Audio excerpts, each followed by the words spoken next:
Today I'm going to show you guys how I made this absolutely stunning mermaid skirt with godet and train. This is a 15-inch train. It is my newest pattern release. This is the Blair mermaid skirt. We're going to take it step by step so you guys can make this at home. This comes in sizes extra small through 3XL. It's available in AO, A4, and US letter.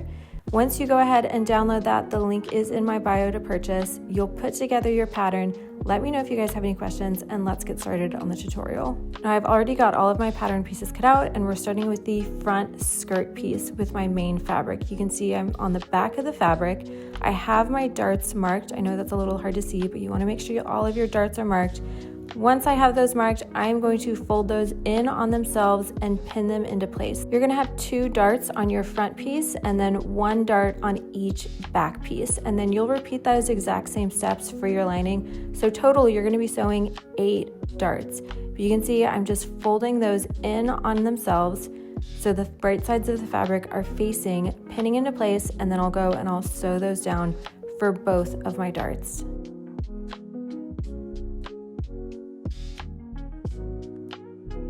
Once I've got those sewn down into place, like you can see here, I'm going to grab my 2 back pieces. So I'm going to repeat the same thing with the darts on my back pieces.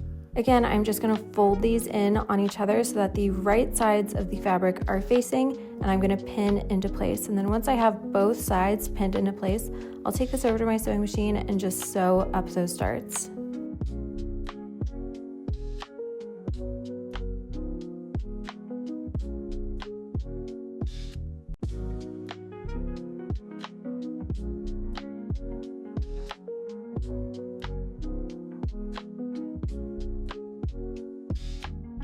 Once you've sewn up those darts, it should look like this. Here's the front, and then you can see the back, the darts are sewn up.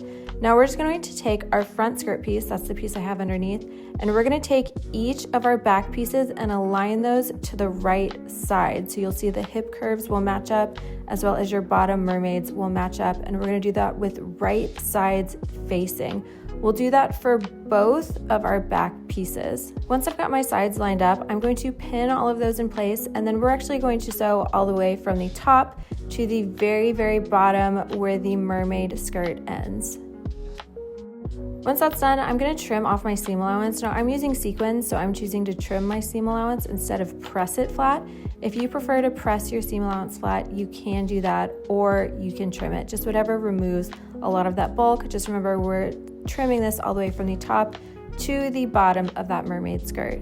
Now that I've trimmed off both sides, I've got this laid out so you can see the back opening. I do have a little pin right there. You can see that is where my godet is going to start. That is marked on your pattern for where your godet will start. So now I'm going to grab my godet piece, and with right sides facing, I'm going to align it right where that pin was, right where is the top will start. And I'm going to pin this all the way down to the bottom of the skirt. Now this can be going on either side. It doesn't matter what side you start with because it's going to go on both sides, but choose which side you want, and then you're going to pin this into place again with right sides facing, and you will sew this into place once you've got it all pinned up.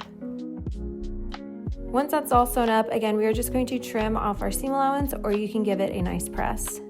Now we're just going to repeat all of those steps for our lining the exact same way. So I've sewn up my darts on the front, sewn up my darts on the back, and then added my 2 back pieces to the front. I've also sewn on my godet. You'll see I like to do this on the opposite side. That's because these are going to be wrong sides facing your lining and your main fabric, so it will match up to where it's the same side. If you didn't do this, don't worry, both sides of your godet are going to get sewn up. I just think it's a little bit easier if you do the opposite godet side as your main fabric for your lining. Now that our lining's done, we're going to add our lining to our main fabric. We're going to place these on top of each other with right sides facing. Then we're going to go ahead and pin just along the top edge. And while we pin this, you're going to want to make sure that all of your darts on your lining and your main fabric are aligning, as well as all of your seams. You want those all to be in the same place. And again, we're just going to pin all along that top part and sew into place. Once that's done, we're just going to trim off that seam allowance once again. This is going to reduce the bulk at the top of our skirt. Now I'm going to take my piece and flip it right sides facing, so I have my lining and my main fabric with their wrong sides towards each other. And normally if I wasn't using sequins, I would give this a nice press. If you are not, I would give this a nice press, and then take this over to your machine, and you're going to give it a nice top stitch. You can also do an understitch for this if you do not want a top stitch line on top of your fabric, whatever you choose to do. We're just making sure that lining doesn't peek out from the top edge. Once this is done, we are just going to work on our zipper. So what we're going to do is we're going to grab our zipper and go ahead and unzip it. Then I'm going to take one side of my zipper and I'm going to flip this so that the teeth are facing away from the center back. And then I'm going to pin this only to my main fabric. I'm not pinning this to my lining fabric. That will come in later. So we're taking the teeth, flipping it so that they are facing away from the center back, and then pinning this to our main fabric. I also like to leave about an inch on the tail, so we'll have that left off. I don't sew all the way down the zipper. And once I've pinned up one side, I'm just going to repeat this exact same thing for the other side. And again, same thing, we're just going to flip it so that the teeth are facing away from the center back, and then we're going to pin this into place and leave about an inch at the bottom of the zipper left off, so we won't sew all the way down the entirety of the zipper.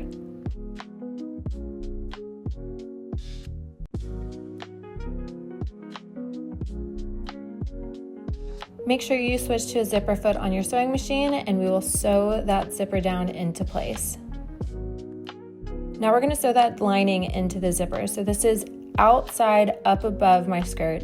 I'm going to take it up and around to meet my main fabric with right sides facing. So I put these right sides facing, and the zipper is sandwiched in between with the teeth still facing away from center back. And I'm going to pin this all the way down, again leaving about an inch off, so we're not sewing the entirety of the zipper down.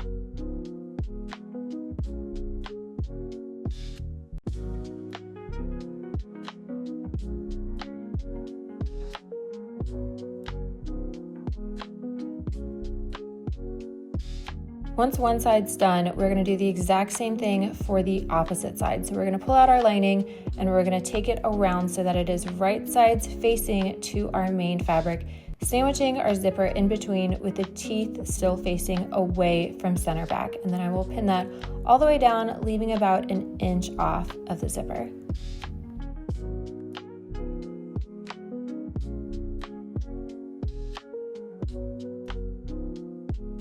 And once you're done, it's going to kind of look like this little fortune cookie thing that I always like to call it. This does look a little bit weird, but once you are done and you've sewn this down and you flip it right sides out, you'll actually have a perfectly concealed zipper. So here I am flipping this to right sides out, and you'll see my zipper is sandwiched in between my lining and my main fabric so that you can no longer see the raw edges of that zipper.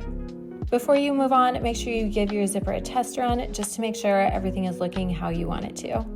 Now that our zipper's put in, we are just going to close up the back for both our main fabric and our lining. I'm starting with my lining, and make sure when you do this, you start right under where the sewing for your zipper ends. So that's why we kind of left that tail so you can pull it out of the way when you're sewing. And we are just going to pin our main fabric with right sides facing. And we're going to pin this all the way down the center back and then follow along the line of that godet. So it will be all the way down to the bottom of the mermaid skirt. And we're going to go ahead and sew that down into place. And once that's done, again, you are just going to trim off that seam allowance, or you can give this a nice press, whatever you chose to do that's going to reduce bulk in your skirt.